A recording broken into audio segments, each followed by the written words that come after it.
Let's be real, life is messy. We all wrestle with loneliness, guilt, and shame. Having a supportive community and the right resources can make all the difference. That's why we started Healing Unscripted.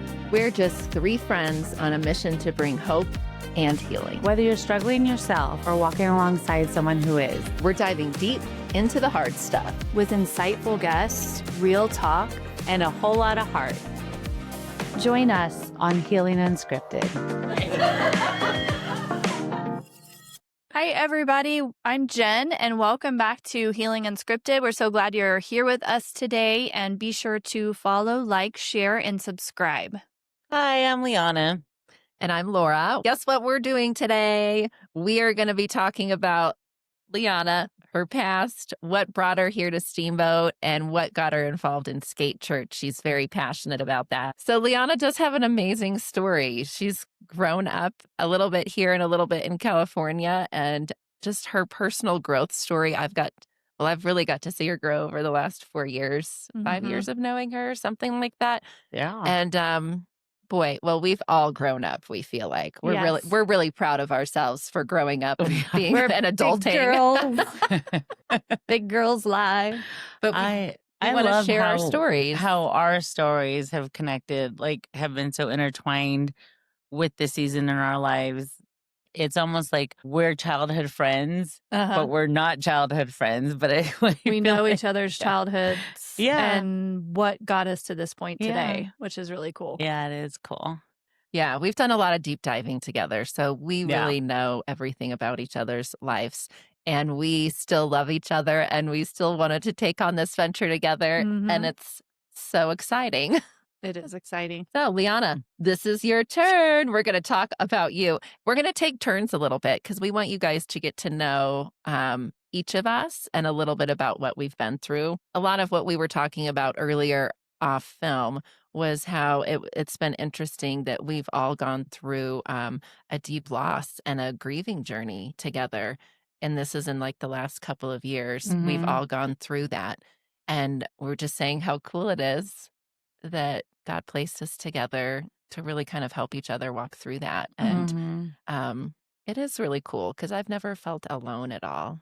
Yeah. I don't know about you guys. Well, there's just that sense of, as far as the loss goes, there's just that sense of understanding of kind of where you're at and just being respectful of where we're at and whatever moods we might show up with, we're just understanding of that. Yeah. Yeah. That's why it's so important. And what we stress here is about having a community. Yeah. Yeah. No matter what you're going through or how small your community is, even if it's one person that you can tell and you can open up to, that's an important piece to getting through most of this. It is so important. Yeah. Well, speaking of community, you're really involved in a community outreach. That's been a staple here for a very long time, Skate Church. Yes. But what in your past made you become involved or passionate about Skate Church? Do you want to share your past a little bit? So my journey with just particular skate, because I feel like I've lived 20 lives, but Skate Church goes back 20 years. Actually, this year is its 20-year anniversary, which is really cool. It started with my friends Buck and Tara Chavarria. This is what's crazy. So we're all just Steamboat kids. I moved here when I was 15, moved from California, moved from a very rough neighborhood, and it wasn't always rough, but we ended up moving to a rough neighborhood, and I got into some really bad things, fighting, drugs, gangs. I mean, it was rough. And I never got to live my full authentic self because I'm not a mean person, but you definitely had to betray to be meaner and tougher than you were. Just to survive. That's like protection. Oh, That's yeah. your protection mode. So that no one messes with you. Right. And I had I have to tell you the story from one of the PAs that I work with. She told me, oh, you do that podcast with Liana? She's like, oh boy, I can remember maybe 15 years ago. She was like, oh, everybody knew Liana and her sister Tina, and nobody messed with them. I mean, still. So funny. Still. Everyone knew. Everyone in town knew. You don't mess with those sisters because you will be taken down. Well, actually, that's kind of still true. No, just kidding. Oh my God. I'm going to have to find out her name after Yes, this and I'm show gonna tell because you that's her. I think I feel like I owe her an apology and a hug. No, she thinks it's funny because she's like, well, she's just grown up so much. And a hug. And I probably should buy Sorry, her I scared flowers. So basically, Probably. you brought that armor to the streets of Oh, Steamboat. heck yeah, I did. I would have to fight, and I got good at it. And I mean, I'm only telling you this because this is an important part of fast forwarding. I got so good at it that I was in middle school and my sister was in high school. My sister loved to run her mouth but couldn't back it up. But she had a sister who could. Yeah, I can see that. Oh, wow. So many times I would have to go, I would find out from someone's cousin, like, my cousin's gonna jump your sister. I'm like, oh yeah. So I'd rally up my friends, ditch the last period of school because she got out sooner, go intercept, and I would fight on behalf of my 4-year older sister. Oh my gosh, who was in Wow. high school and you were in Who was middle a- school? And I was in middle school. And I had so many enemies at that time that I could not go to that high school when I was done. So I ended up going to a completely different high school in a different city. Because you had fought I all had of them. so many, people that were like waiting for me.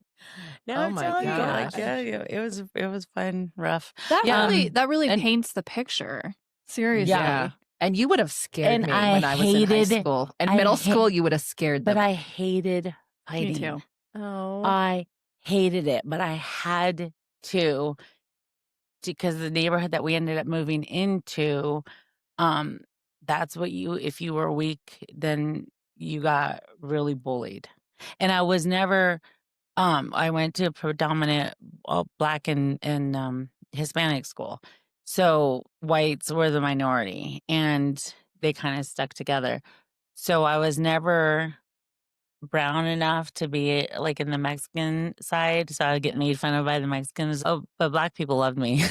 I was always down with them. So moving to Steamboat, it was a decision that I made. My mom had moved here a year before that, and to get have a better life. I decided to stay because that's all I knew, and I was like, well, I'm not leaving my friends. I'm not leaving this. But over the course of that year, got even deeper trouble, and I saw the writing on the wall. I saw the people that were going down the same path. They were either getting pregnant, they were getting on drugs, they were dying, they were getting in gangs, and I was like, no, I'm not gonna go down this path, and if I stay here, it's very likely that I will. So I asked my mom, can I come move to Steamboat? And I was not a very great kid when she left. So she just made some rules and I was like, yep, I'll follow them. Like, I'm ready. So I came to good old Steamboat Springs where there was a class of 100 people. Wow. And I walk in the first day and I mean, no offense, but it's all white people. Mm-hmm. What grade was this then? Your 10th. freshman year? No, I was in 10th at this sophomore. point because I did my freshman year Okay. at a different school. So I walk in with, okay, let me just paint you this picture. I had my Contempo Casuals outfit on with my backless shirt, draping my, really cool pants, my patent leather shoes with lace ties, and my hair was done to the nines, makeup done You're to the very nines. designer. Because you have to remember, high school in California was like a fashion show. Yeah. And so I came in the only way I knew how to come in, fashion show. I walk in and these girls aren't even wearing hairspray. I mean, they have flat hair, no makeup. They're wearing Guess jeans and Keds shoes. I don't even know what Keds were, but they look like boys. And I was like, everybody looks like a boy. So I really walked in and I thought I was in a nightmare. Oh boy. I was scared. I was scared. Oh, really? I was scared. I was shy. I didn't know what to do.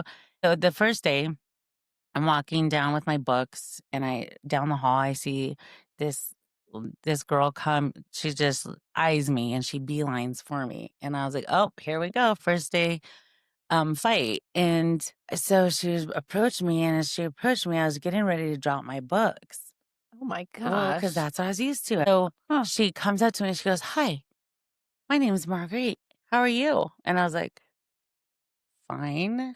What do you And she's like, well, a bunch of us are outside, hanging out. Back then, there was a smoking section at Steamboat Springs High School. There was a smoking section out in the back, and the teachers would come join us as well. My mom would have been out there. So she just said, we're all out back. And I was like, she's like, you want to come join us? And I was like, yeah, no. And in my mind, I'm thinking, yeah, so I can get jumped. Oh, wow. And that's just where my mindset was. Week after week, nobody tried to fight me. I realized there really was a cool people smoking section out back, and they really were trying to invite me and welcome me.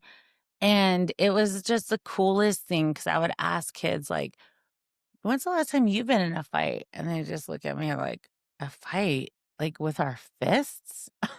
And I'm like, yeah. And they're like, no, we've never been in a fight. And I was like, you've never been in a fight? What's that like?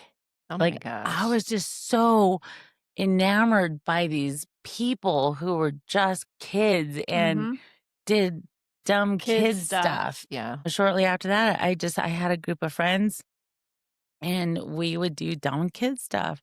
We'd go to the movies in our pajamas because we thought that was so cool.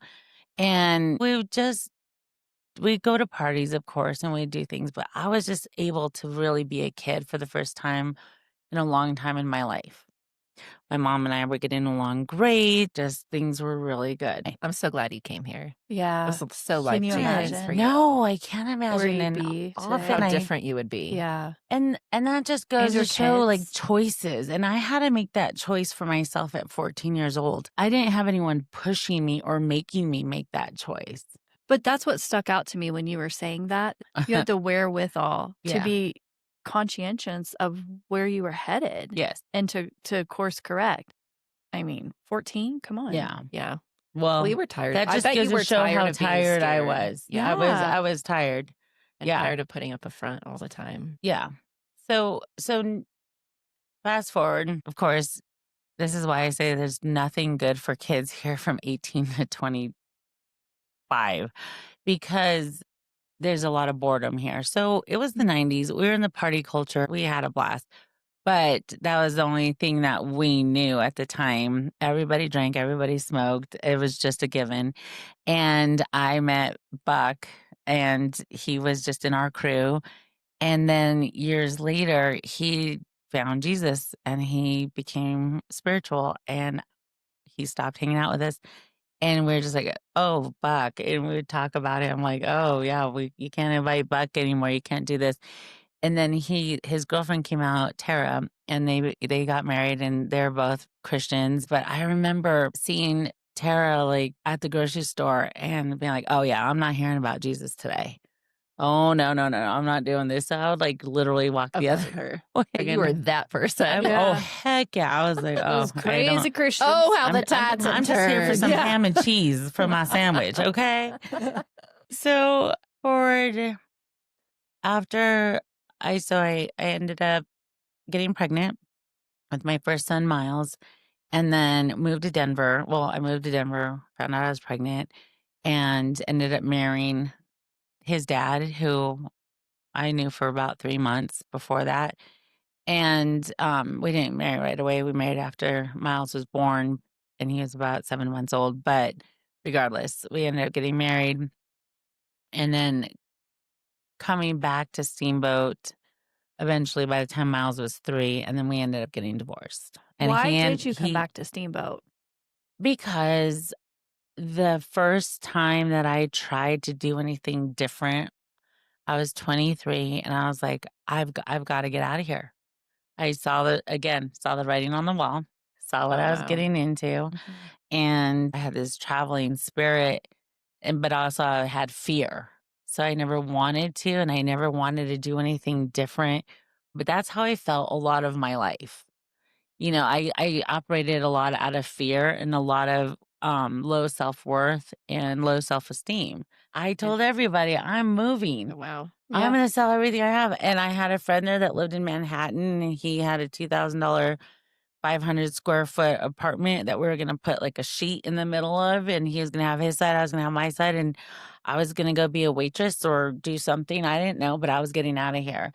I made it as far as Denver to see my sister. And I had this procedure done that I was going to have done anyway. And so I was like, well, cool. I'll have this procedure. I'm going to heal on her couch and I'll keep going. Well, while I was healing on her couch, that's when I found out I was pregnant. But it was honestly the best thing that could have happened to me because who knows what I would have done in New York. In Miles, he made me a mother and he made me softer and he made me feel things again and he made me want to live for somebody else. So everything changed. But I do remember there was a time my self-esteem has always been a facade, except for when I was a kid and up until very late in my 40s. And um I knew how to portray a certain somebody because let's face it, I was that fighter. I wasn't really a fighter, but I had to portray a fighter. I had to portray this, but I didn't really know how to connect with how I was really feeling or know how I was feeling, you know. So there would be a time when we were in Denver because I stayed in Denver for a little while until Miles was like 2. And I was taking him for a walk in the stroller and I'd have to cross a really busy street and I'd have a panic attack because everyone's eyes were on me. Interesting. And I knew they were looking at me. And I wasn't skinny enough and they were judging and I wasn't wearing the right clothes. I mean, like literally, I don't know what was happening, but every time I'd be in public and it kind of got worse because as, you know, I was a new mother and I was no longer in my body and I was heavier and I stayed heavier for a long time. Moved to Pennsylvania because that's where Mike was from. And then after Pennsylvania, I was like, I miss home. I want to go back. So I came back to Steamboat and I was like, I'm coming back with or without you.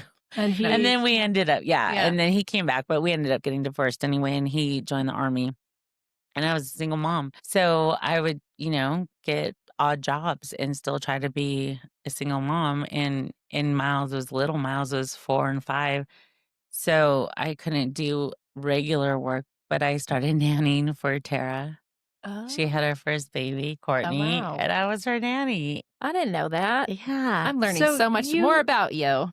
Anyways, so that's how we became close. And they started serving food at the skate park because they were also kids from California that had to grow up really fast and lived the lifestyle. And, you know, they knew that there was a need for kids here that were getting forgotten.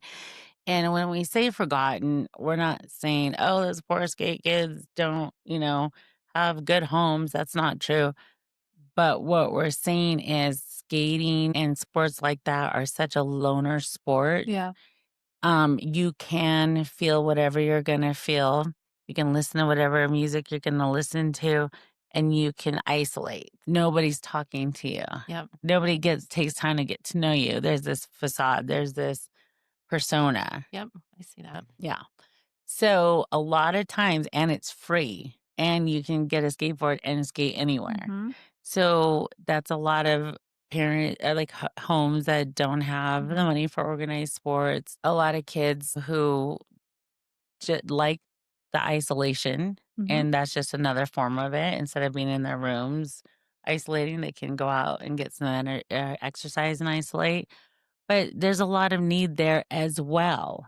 Just like there's a lot of need in the other sports too. I'm not saying that. But at least then you have a coach, you have a teammate, you have people watching you, you have guidelines. Feeding into you. Yeah. And so anyway, so Buck was part of the skate culture and that's what he gravitated to. So they had all this food that was left over from a party. And Tara says she was led to take the food to the skate park. And she was like, well, this can't be the right feeling because they're going to make fun of me. Like, who am I? Like some old lady taking, you know, food to the skate park and saying, here, guys, eat some food. But after just the feeling would not leave her. So they took it and it was very well received.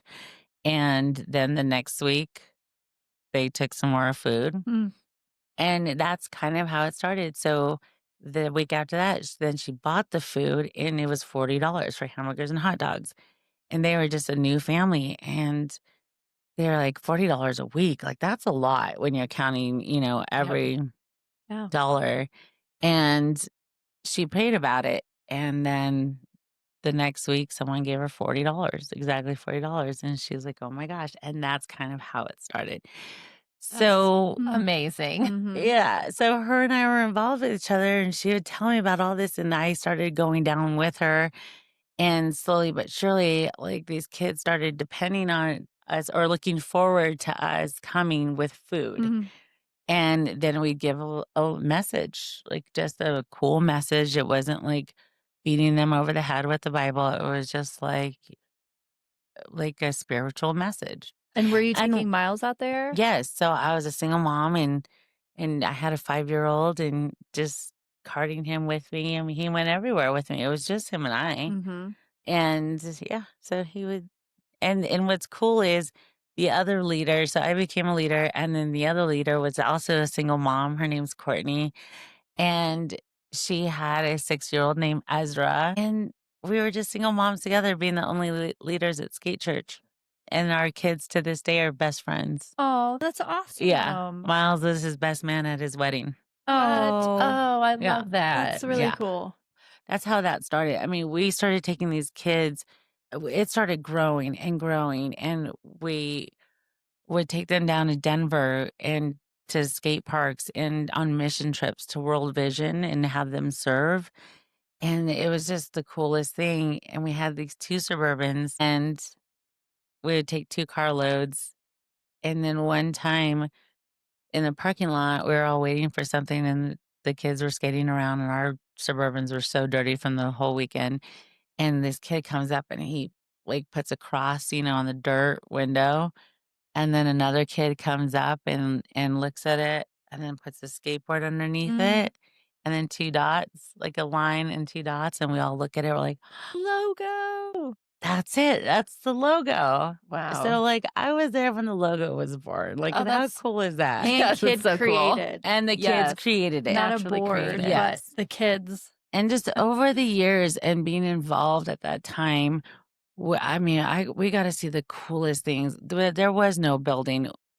Buck and Tara brought these kids into their homes when it got cold and the skate parks were closed. They didn't want to lose that connection, and they brought them in, and we'd still cook for them. And then we'd all sit around a table. And for the first time, sometimes that was the only time that the kids would get a home cooked meal, not because their families were anything messed up, but maybe there was a lot of frozen food or a lot of fast food, or parents are busy and they had to work. And a lot of times just sitting at the table with no distractions. So just even the table family setting was new to some of the kids. And that just meant so much at the time. And actually today we have at the skate park, we have a table that's cut out to mimic that table, the first table of skate, and people still can gather around that. And that's that's one cool. of the main places that Now, is that why the indoor skate park came to life? Because Yes. we do live in a snowy. So after a few years, they acquired that warehouse, and then they got a bunch of funding and a lot of volunteers to come and build out the skate park. And that building was so perfectly planned, but it wasn't all skate park because it was never meant to be all about skate. But there was a living room and a stage and a place to do homework and computers. And there was video game place and pool table, foosball table, ping pong table, a real like gathering place for kids. We have a full kitchen. There's a front desk. Because we never wanted it to be like, oh, only skaters are allowed. Right. Yeah. It's like, no, if you skate, great, come. Bring your But buddies. bring your buddy that doesn't skate, or your girlfriend, or a place for parents that could come Right. and hang out. I mean, it was really well thought out. Sounds like it. Yeah. So, And have you always been involved this entire 20 years? Because you no. had 2 more kids, you've Yes. had busy life and schedule. I had 2 more kids. Buck and Tara ended up leaving, and it was taken over by Nate, and I was concentrating on my other kids that were young, and I remarried again. But at that time, Miles was coming into that middle school age where he was participated in skate church. So I was still kind of like, You knew the happenings. I knew the happenings, but I wasn't like in it. But skate church really was there for Miles during some very pivotal times in his life. And I'm grateful for that because so Miles, as you know, he's albino and legally blind, so he had some struggles growing up and obviously felt out of place as well. And the doctors were so adamant about telling me when he was a baby. When he was a baby, they would tell me this all the way up until, a toddler, all the things he wasn't going to be able to do. He was not going to be able to play a lot of sports. He's not going to be able to drive. I mean, he had a whole list, and I used to tell them off. I mean, I did. I could see you being kind of tough mom about that. I was just Don't so tell me what he can't do. angry at someone. Like, how dare you tell me what my son can or can't do 16 years from now? Right. You don't know what kind of parent I am. So you don't know who I am, and you don't know how big my God is. So don't tell me what we can and can't do. And maybe that flipped a switch in me because then was adamant about that. No, son, you can do anything you want to do. You want to do that sport? Great, let's do it.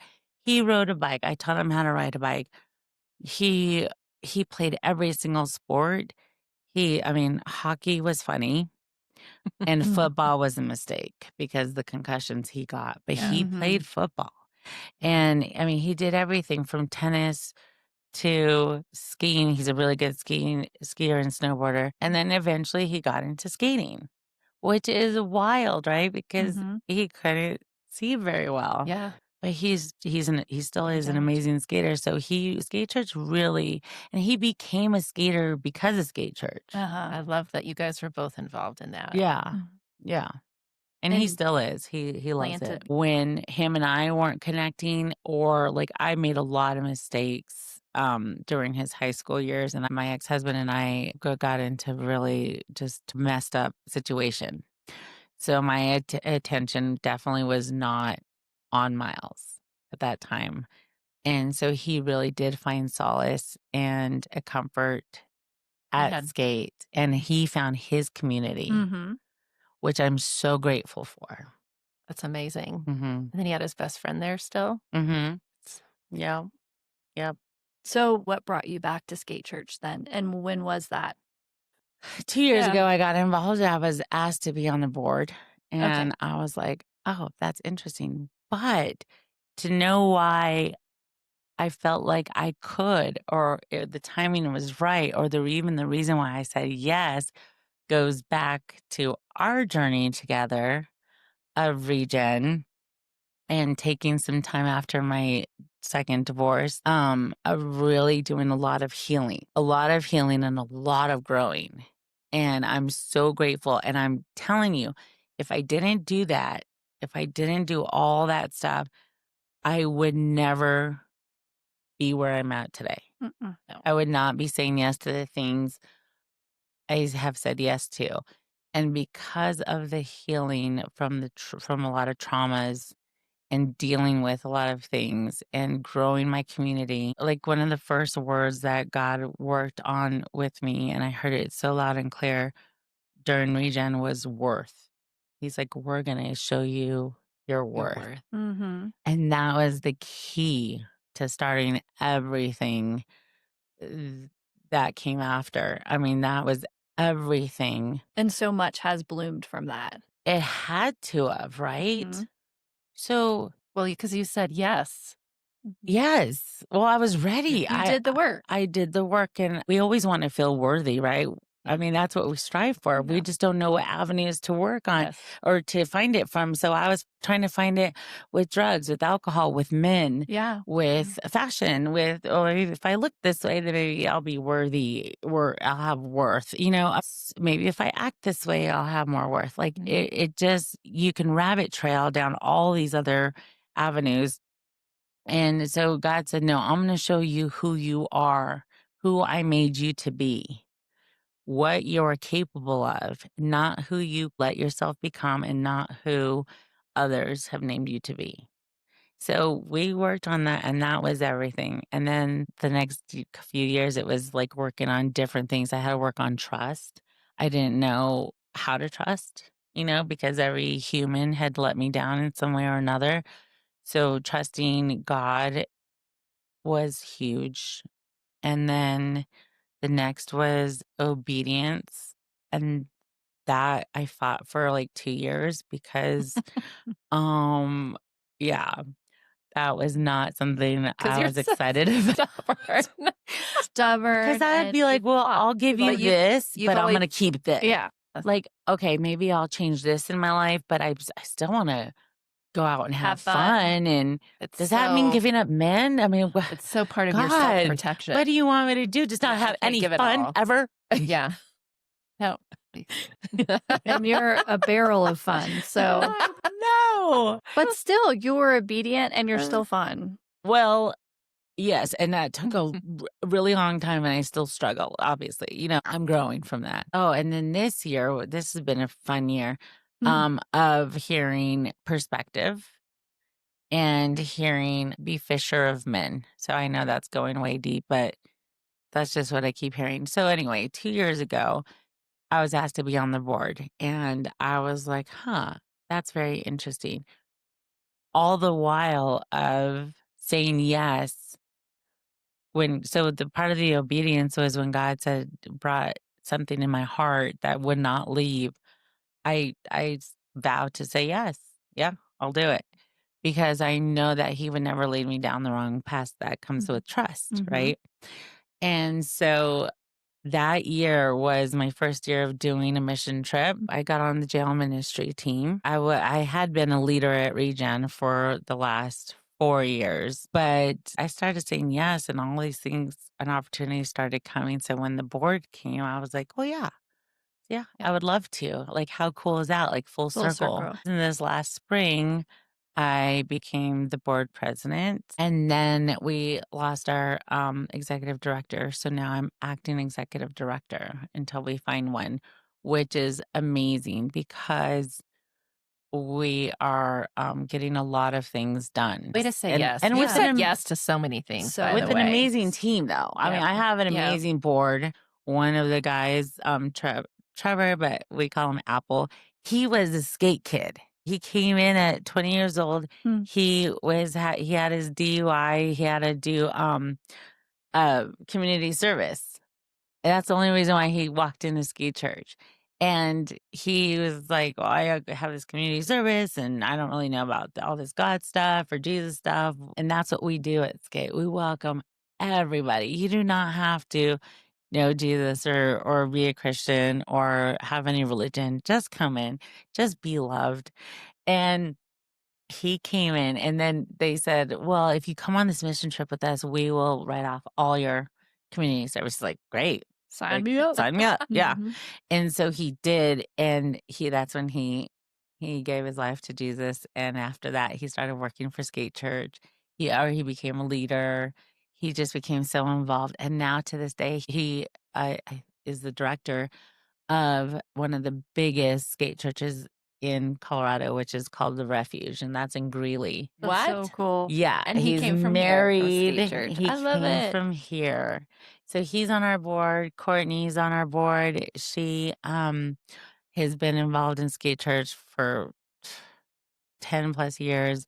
Her girls, have served and do a lot of things in Skate Church, and she's so smart, and she's such a loving person, but she's smart too. I would call her a badass. Special. She is a badass. You can do that. She really is. And then we have Tara back on board.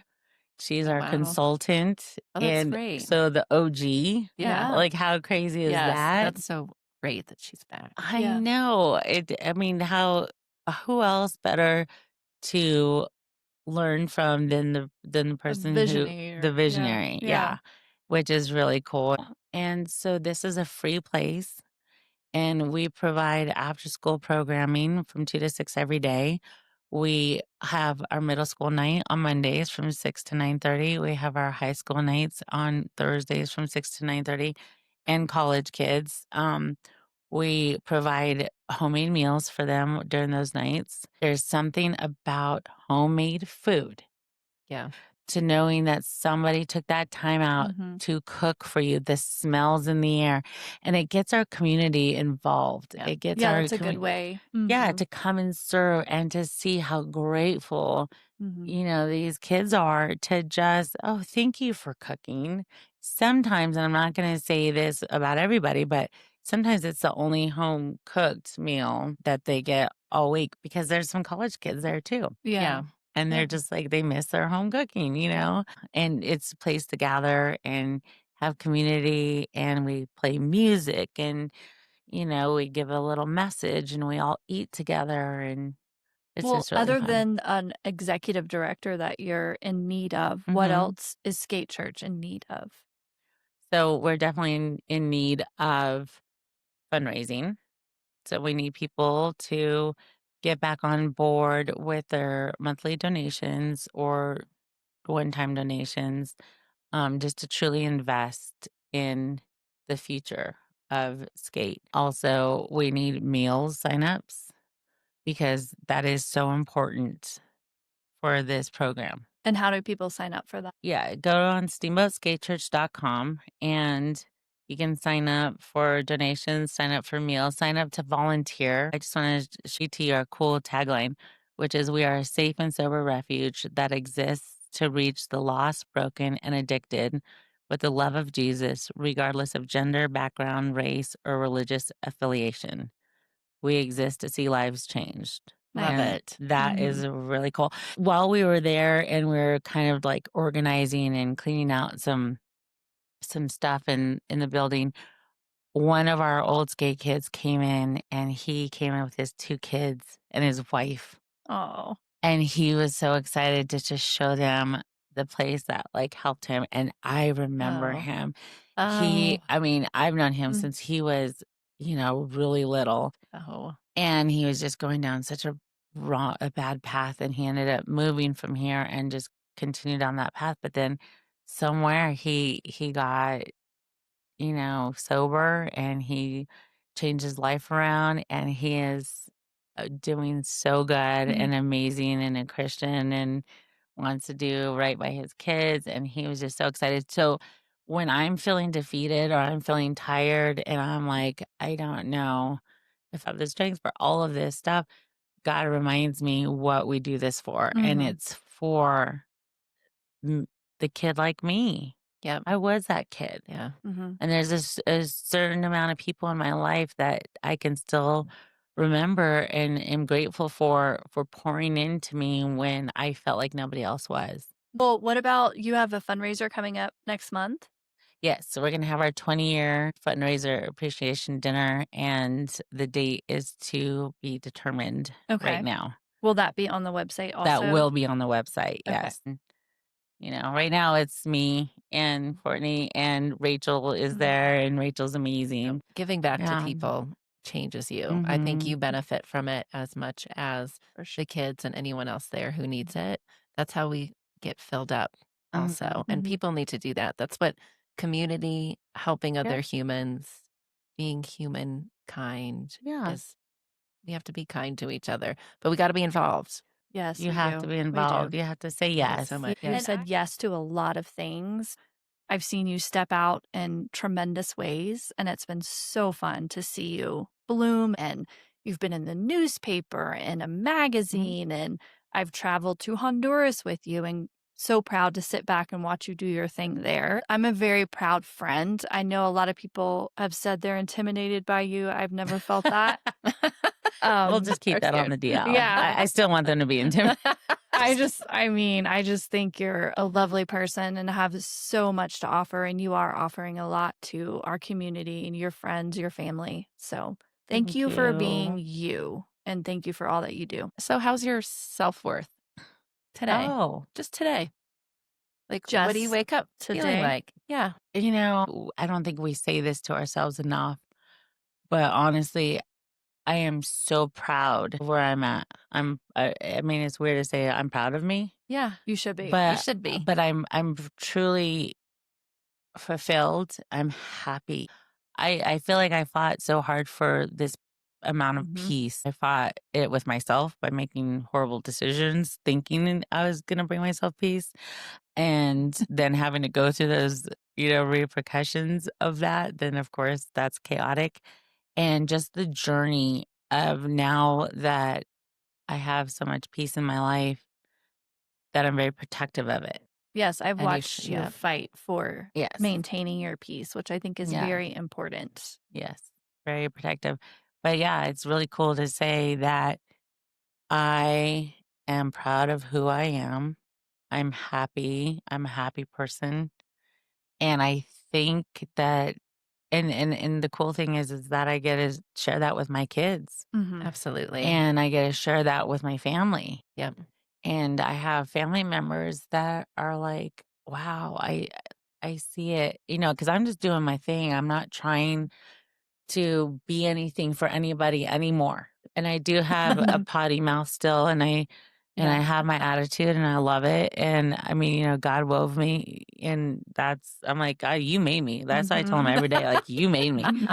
So I always tell people that God leads and the enemy pushes. So if it feels led, and it's a good thing, even if you're afraid of it, don't be, because it's getting out of your comfort zone, because it's in the uncomfortability that grows us the most. That's where we do the most growing. And I think all three of us are a testament to that. Absolutely. We put ourselves out there in some very uncomfortable situations. Even just trying to grow and heal is uncomfortable. Yep. And we put ourselves through that with regeneration.